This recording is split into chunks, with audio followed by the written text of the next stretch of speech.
Hi there. I thought it would be nice to do a little drawing of an Indy car to show off this week's episode. I'm not a very good drawer, but I thought I'd give it a go anyway. So tell me what you think. What do you mean, not that kind of Indy car? What other kind is there?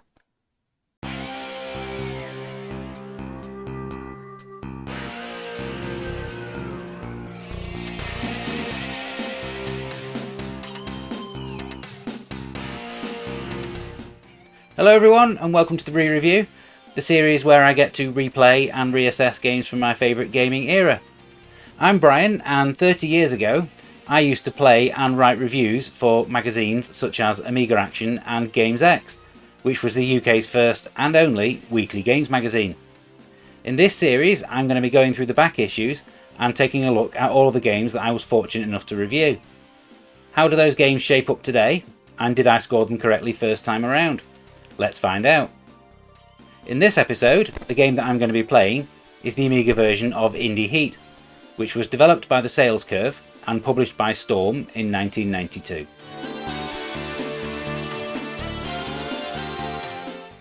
Although I like games from pretty much every genre, racing games are probably the ones that I love the most. From Pole Position to Outrun to Ridge Racer to Gran Turismo, I've played all of the big games out there, and probably a whole legion of ones that you've never even heard of. One of my all-time favourites though was the Atari ST version of Super Sprint, converted from the arcades by Software Studios. I used to lose hours of my life playing it against my friends, perfecting all 8 of the circuits. We've played it so much that the music between the levels has probably buried its way into my subconscious for the rest of my life. As I started to play games on the Amiga, the fact that it wasn't available on the A500 was a major disappointment to me. While Atari owners got to enjoy Super Sprint from as early as 1987, it wasn't until 2 years later that Amiga owners got anything remotely worth playing. Rallycross Challenge from Anco was fun for a little while, but in all honesty it was a poor substitute. It wasn't until 1990 that we finally got some games worth shouting about. Firstly, there was Supercars from Gremlin and Magnetic Fields, which made up for its lack of multiplayer with some excellent graphics, well-balanced gameplay and a stonking Ben Dalglish soundtrack. Then there was the Amiga version of Badlands from Domark and Tech Software, which I rather unfairly gave just 10% in the budget pages of Amiga Action when it was re-released. Let me set the record straight right now and say that I was overly harsh in that assessment. More relevant to this episode, however, was the excellent conversion of Ivan Ironman Stewart's Super Off-Road, which was developed by Graphgold, a developer who I've spoken about previously on the re-review when I covered Fire and Ice back in December. It was a conversion of the arcade game produced by the Leland Corporation, who were based in California. They were formed when Cinematronics, who had produced various arcade games such as Dragon's Lair, were bought out by Trade West, publishers of the Battletoads series. Like Super Sprint, it saw 4 opponents racing against each other on tracks that took up just a single screen, with up to 3 players able to play at once. Each player had a limited number of boosts that they could deploy tactically to try and win, and any prize money was used to buy upgrades between races. It was great fun, and the Amiga version was a hit both commercially and with critics. Indy Heat had actually hit the arcades before Super Off-Road and was essentially the same game, just with open-wheel racing cars instead of 4x4 trucks. The Amiga version came courtesy of the Sales Curve, with programming by John Crowdy and graphics by Ned Langman, a team who had collaborated many times before on games such as Ninja Warriors, Silkworm, Rodland and Swiv. Both of them would also go on to work at Probe Software on games such as Forsaken, Alien Trilogy and Batman Forever, all for the PlayStation. So did Indy Heat finally provide me with the game that I felt the Amiga had been missing? Let's check out my original review and find out.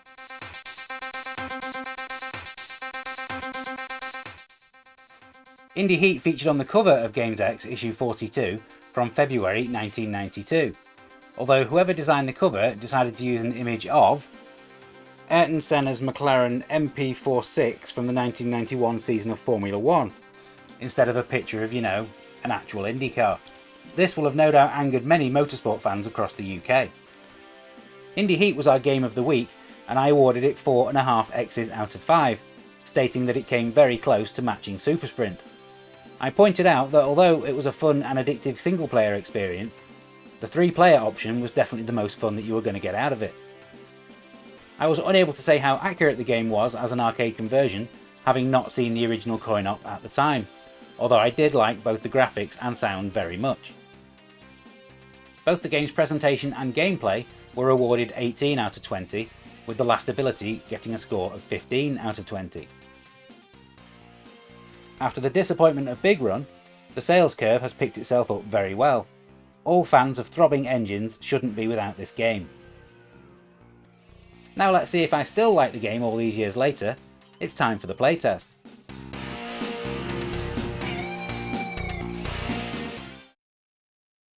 There's definitely a fairly large selection of drivers that you can choose from. He's the only one with the beard though. So I have 100,000 to spend, and I could either have the computer choose what I'm going to spend it on for me, or I could choose it myself. So I'm going to do one on the engine and one on the miles per gallon. Then start a race. It's nice that the game starts you off with fairly basic tracks. I'm the red car, by the way, and the first 2 tracks that you race on are oval circuits. As you can see, you have a fuel gauge at the bottom of the screen, and when that gets too low, you will get shouted into the pits. You can definitely tell that the music on this podium screen is from Alistair Brimble. It sounds incredibly similar to his work on Project X. It's interesting to see the approach that the developers made to this, with Graphgold, when they made Super Off-Road, having opted for pushing up on the joystick to accelerate and fire for boost, whereas the sales curve have opted for the opposite with this one. So you hold down the fire button to accelerate, let go of it to brake, and then tapping up on the joystick will boost. So this is where the tracks start to get a little bit more complicated than just turning left at speed.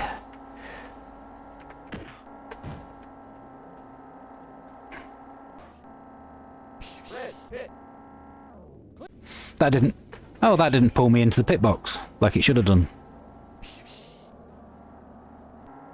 Whenever I select for the computer to choose what I'm buying between races, it always seems to put all the money into the speed.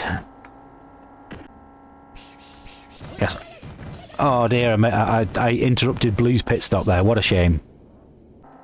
As you can see, the blue car is now run out of fuel and can't go very fast at all.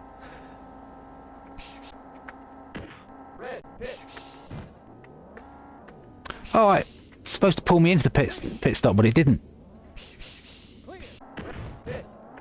It's a good job there's no damage in this, because a lot of races do seem to turn into bumper cars. The viewing angle is definitely a bit weird on some of the tracks, this being one of them.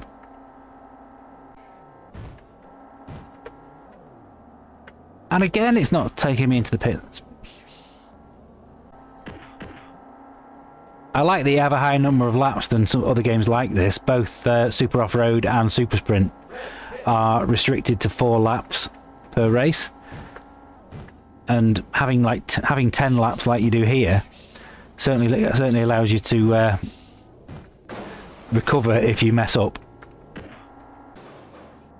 The game is not only more fun if you add some friends to play it with you, it also makes the game slightly easier, because you will get a game over message or have to use a credit if you lose to any one of the computer controlled cars. So the less computer controlled cars you have, the better in that sense.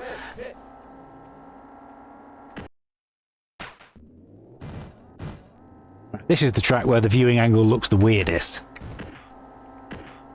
It's like there's just something about that screen that just doesn't look right to me. Look, that yellow car's coming around to get in the pits this time, isn't he? Yes, he is. Damn it.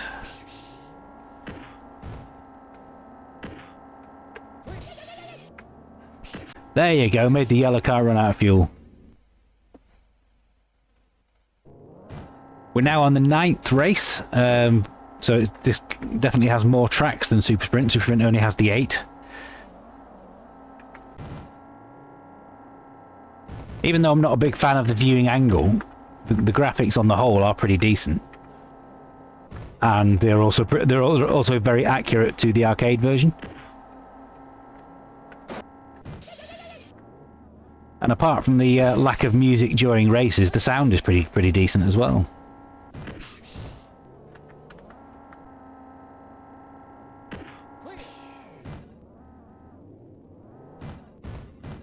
It can be really frustrating the way that you don't go into the pits properly half the time.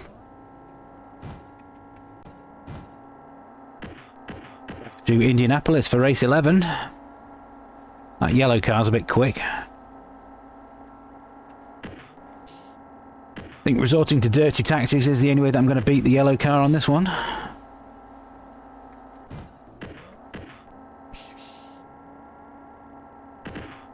Does that yellow car not need the pits again? I don't think he does. Damn you. Ah. Is that game over?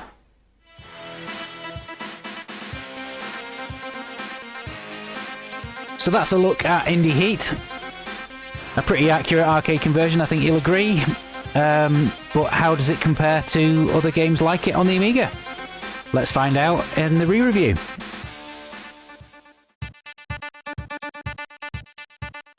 It's hard to criticise Indy Heat too much, when most of the game's problems lie with the arcade original, which I have now played, and not this conversion. The sales curve did an excellent job translating it to the Amiga, with both the graphics and sound being as close to the original as we could have hoped for. The main problem is the overhead viewing angle itself, which only really works for about half of the tracks. On too many occasions, simply navigating the circuit is far too fiddly. The controls work well enough, and being able to program the A500 mini gamepad to your preference certainly helps, but getting the right angle for many of the corners is harder than it should be. I like the inclusion of pit stops and the way that they added strategy to the races. I was particularly amused by the fact that you can disrupt your opponents by barging into them and knocking them out of their pit box. The pit stops themselves are far too inconsistent though. Most of the time when you get close to your pit box, the game will pull you into it, but on others you'll sail straight past, putting you in danger of having to do another lap and run out of fuel. Here's the Super League for overhead racing games on the Amiga, and as you can see there are a few better options than Indy Heat. I'll delve deeper into the rankings that you can see here in a full Super League video coming next Friday. Be sure to check that out. Indy Heat is certainly a fun little arcade racer, and the more friends that you can rope in to join you, the more enjoyable it is. Ultimately though, I found that the races were too chaotic and frustrating to sustain my interest over prolonged play.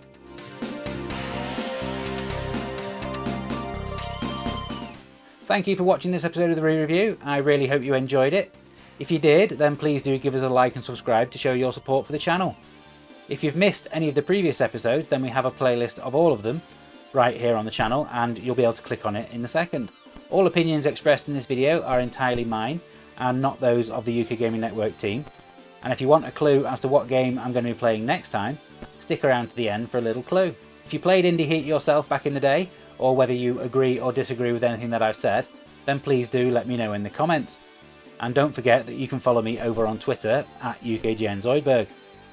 Until next time, happy retro gaming. I'll see you soon.